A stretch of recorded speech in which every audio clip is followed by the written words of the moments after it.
I'm currently on the phone with Paul. He's another one of the musicians that reached out to me about the interview series going on. So I'm going to go ahead and give him the opportunity to introduce himself. All right. Hey, thanks, Alex. Thanks for having me on. Yeah, my name is Paul. My artist name is Paul Edward Yu, which is my full birth name. Yeah, I'm a guitar player, songwriter, musician. I don't know, producer, whatever you want to call it. I mean, I've done all those things, in some capacity or another, throughout many different genres. Yeah, I'm just here. I'm just glad to be promoting myself and talk music with you. So I appreciate you having me. Excellent, absolutely.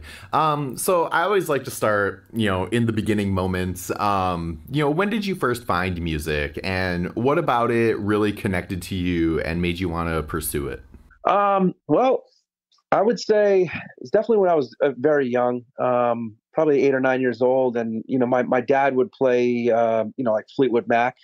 I think I heard "Go Your Own Way," and I heard that, and it was so catchy, and I thought, wow, I really like rock music. I think it really like kind of hit me in a visceral way that, yeah, I don't really know how to explain it. So how you get those kind of the shiver down your spine when you hear a good tune or a good hook, and I Hmm. think that's where it started. And he had a bunch of tapes, and I would go through the tapes that he had, but obviously it was sort of limited to like this, classic rock, and I think it wasn't really until I went to I would go to day camp in the summer. I grew up in a single parent household, so I spent a lot of time actually, at daycare or summer camps or whatever. And since I was the oldest child, I didn't have like that older sibling who like introduced me to music. So I got introduced to a lot of different music. I'd say through these summer camps and daycares. And I just remember this one counselor, who would always have a backpack full of CDs.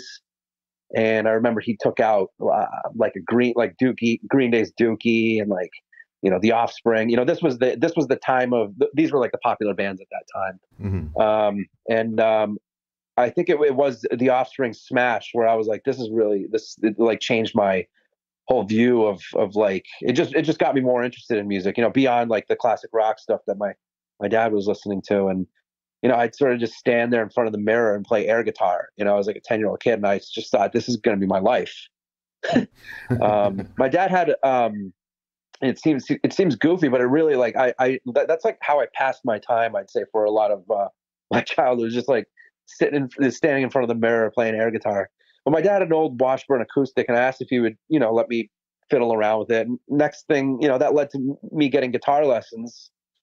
Fortunately, he was able to, back then I don't think they were too expensive, but it was nice that he could, afford to pay for guitar lessons for me for on a weekly basis. And I did that throughout until I graduated high school. And then I did some music school stuff over the summer, because he saw that I really had an interest in it, and he would pay for me to go to these music sessions over the summer for youth, Hmm. at the University of New Hampshire.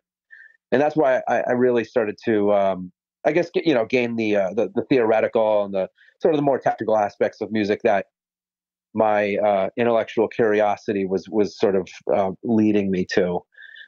Um, so that and I would say like the biggest influences on what I listen to and what I like to play definitely came from all of my guitar instructors, and the suggestions from my dad as well. I mean, I remember when he really was like, "Oh, you're really into guitar, huh?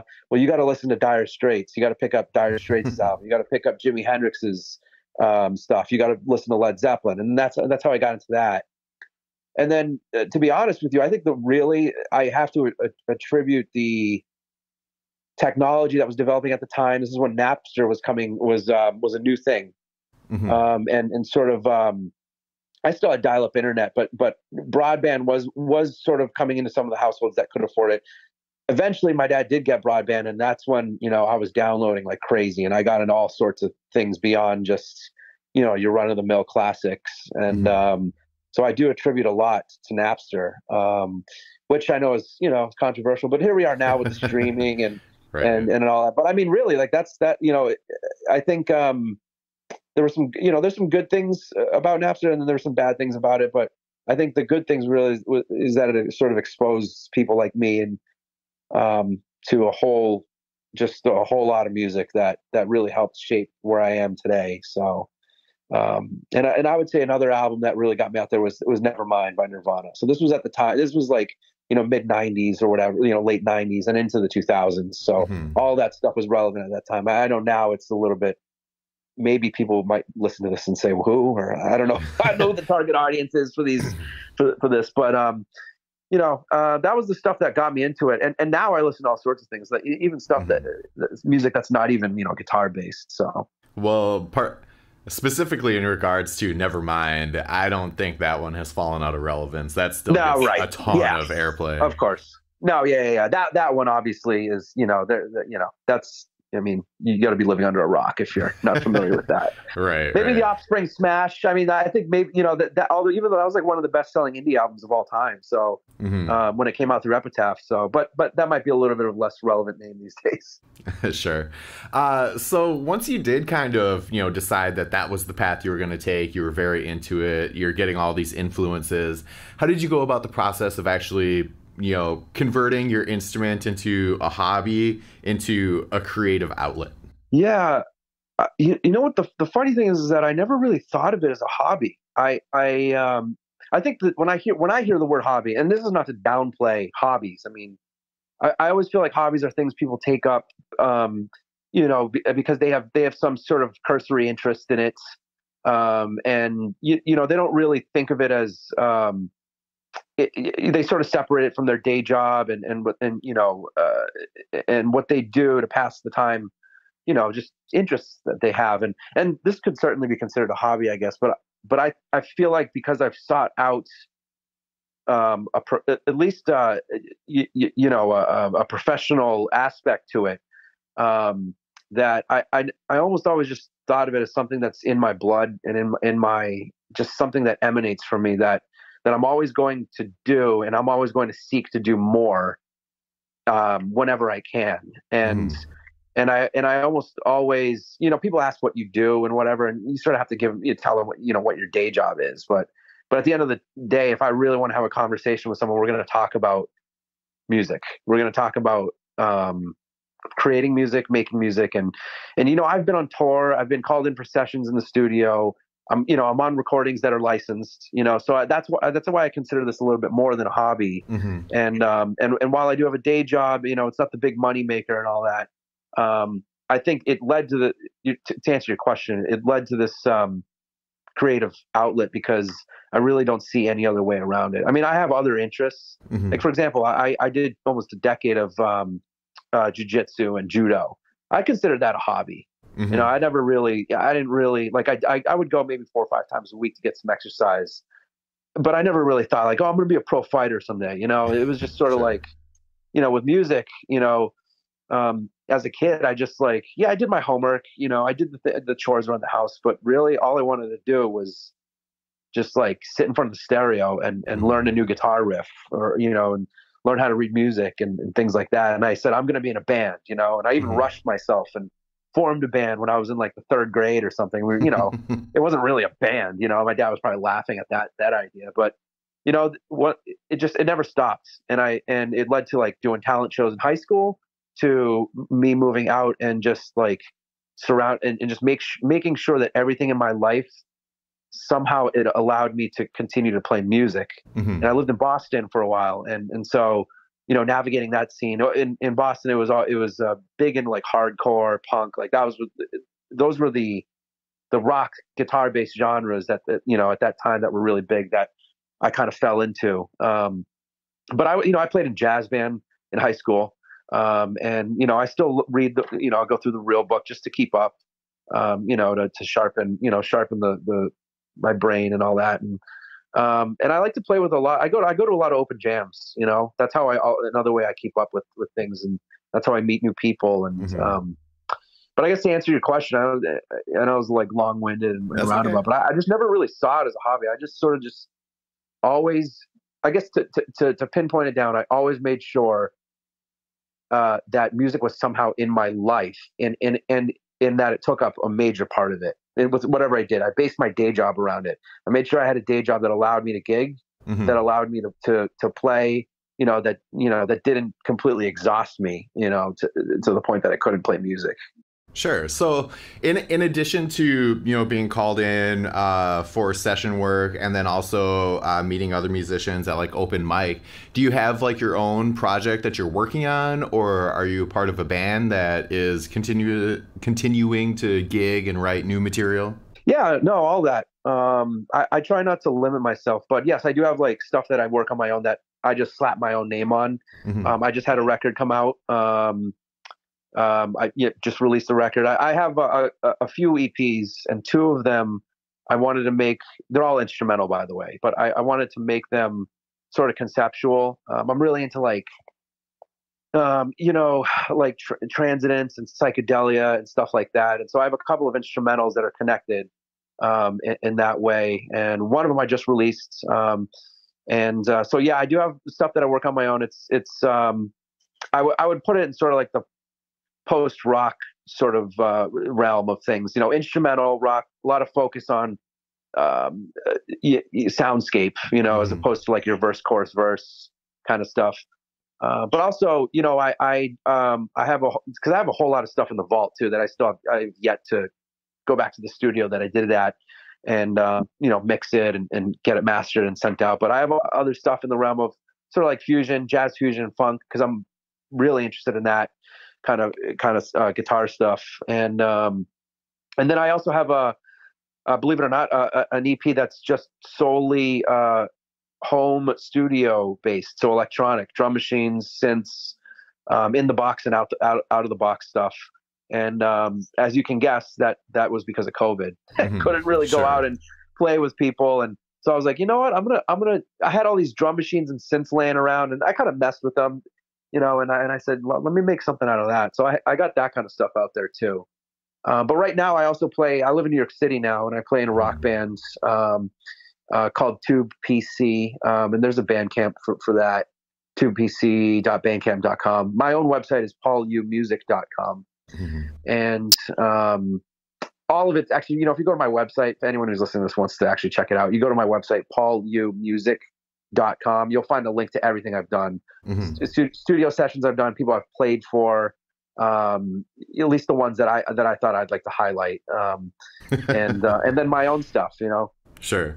So, with the current projects that you're in, and your ambition to continue to play music, where do you see yourself in 5, 10 years down the line? When I was like in high school, I always thought that like, I'm going to be on the road constantly, and it's just going to be, I'm just going to be playing music the whole time. And so that didn't really pan out. I mean, I have been, I toured with Rick Barton, from the Dropkick Murphys. He started that band, and that was sort of like as far as I got with touring, and not to say that I won't do any of that, but I sort of stopped making expectations 5 years or 10 years ahead. And the reason is Mhm. because I almost feel like with music and a career in music, and I put career in quotes because that's so, it seems so like corporate to say that, but the whole idea of your musical journey, I sort of want it to be sort of like how your podcast is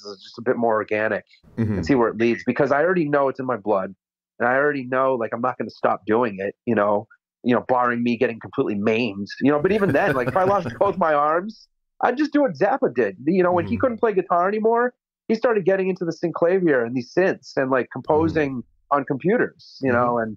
and so even then, I'm really fortunate to have studied, at least I'm not like some musical theoretical genius or anything like that, but I know enough about the theoretical aspect of music that I could transfer guitar skills to another instrument if, say, I lost my fingers or lost my arms or whatever. Mhm. But anyways, barring some crazy thing like that, I guess the straight answer is that I'll probably be on the road, with whatever band I can find that helps me travel and play music, Mhm. and I'll get on a few more recordings, and I'll just keep going doing what I'm doing now.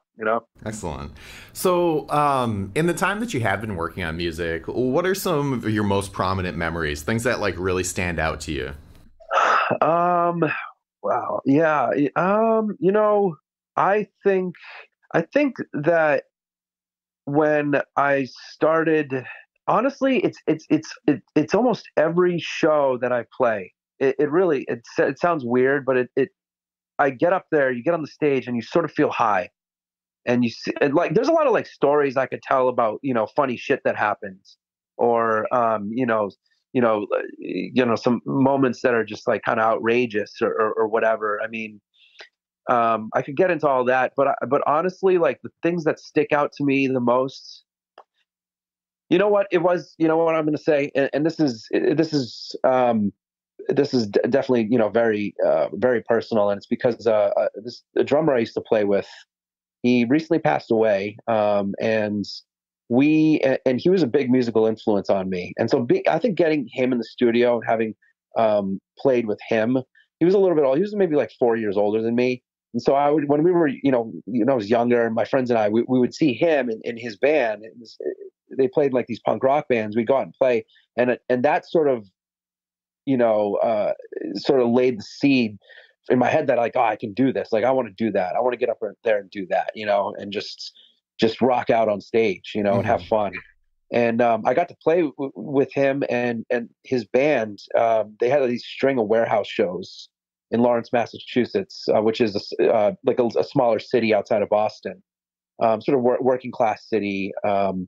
Yeah, and they had this warehouse that they had a studio in, and we would play a lot of shows there, and people would show up, and the police would break it up, and there was like kegs there, and like it was totally illegal. And I would say those were some of the best shows of my life.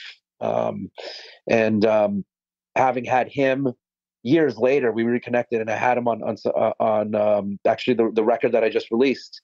Um, um, I think being able to share moments like that with your friends, and that's probably the highlight of my musical. I would say my musical journey. Absolutely, I would definitely agree with that. Those are very powerful moments.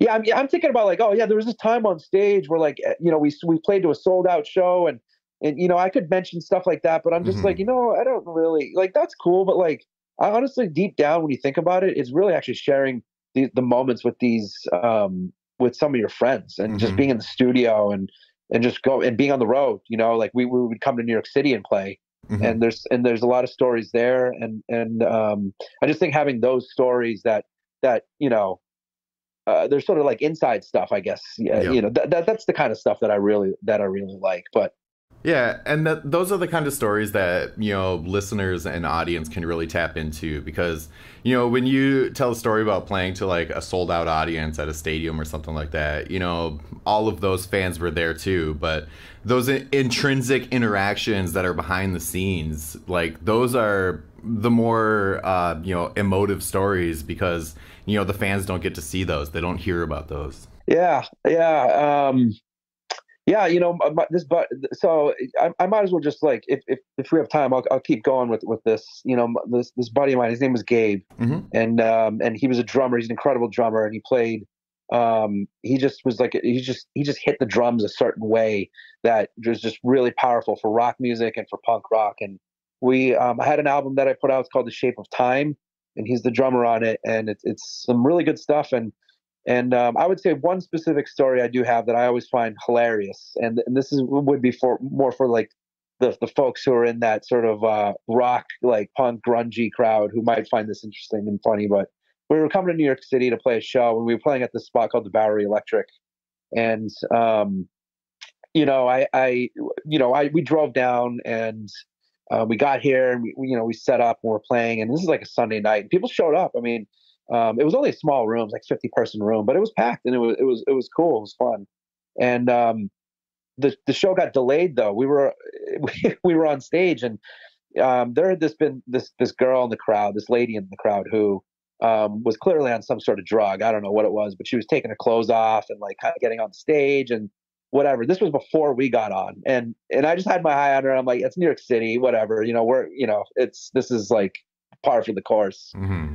We're on the stage sound checking when we're finally on, and I look over to my right, and there's Gabe making out with this lady on the right on stage, and I'm like, hey, hello, yeah, we're sound checking here. He looks at me like, oh yeah, okay.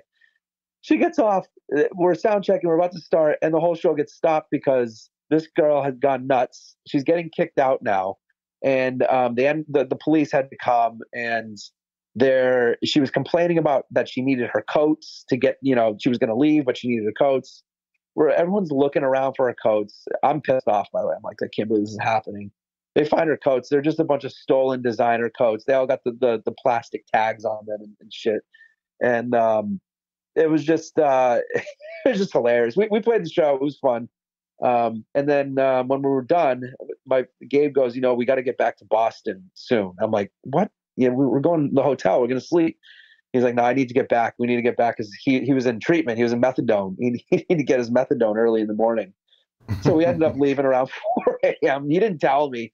So, I mean, if you knew him, I think it would just be hilarious. But so I'm like, whatever. All right, we're going back. And the whole ride back, he's like, oh man, I wish I had taken her into the bathroom and, just, I don't know. It was very him. And it was very like, it was, it's, to me, it was pretty hilarious. I think, I don't know how listeners might hear this and think, Jesus, what's wrong with these guys? But, but he was such a great drummer. And I think he just like lived that sort of punk rock and roll lifestyle that it just made a lot of sense. And it was funny. And, God bless him, rest his soul. He was a great drummer, but that's the one that really sticks with me, I think, recently, just because of the releasing this record, and he was on it, and couldn't have done it without him, so. Sure, absolutely. That's definitely a good story. So what are some links where people can check some of that stuff out that you guys were working on? Yeah, if you go to my website, for those listening and they find interest in this, if you go to my website, it's pauluyumusic.com. It's PAULYUMUSIC.com. Has all the links on there. But I'm on Spotify. If you search Paul Edward Yu, I'm on Spotify. You could search The Shape of Time on Spotify for the record that I just put out. And all the other major, you get Apple Music, Tidal, whatever you use these days. There's like so many of them out there. And Bandcamp is probably my preferred, if, for folks who want to like purchase it. If you're on Bandcamp, it's pauluyumusic.bandcamp.com, which again is linked on my website, pauluyumusic.com. I'm sure if you just Google Paul U Music, something will pop up. So, there's that. And yeah, I think that covers it. The website should really cover all of it, because I also link some stuff like I played with this jazz pop singer. I was on some stuff that she has out. I played with some roots Americana people. I play slide lap steel on a tune, and I even play with some like new jazz guys. So some more like urban music that you can find linked on there as well. So the website's a great spot, pauluyumusic.com. Excellent.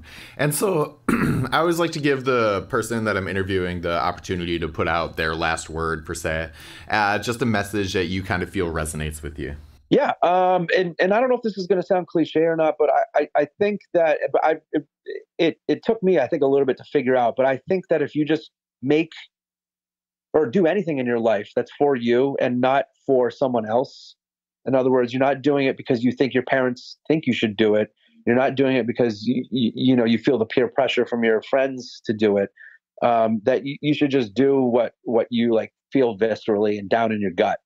Because that's, like I said from the beginning of this interview, that's all I did with music. So if you apply that to music or anything you do in your life, I think that's the way to go. Because you only have so much time on this planet, and you want to make sure that when you leave, that you are satisfied with that you led your own life, and that you just sort of played by your own rule book.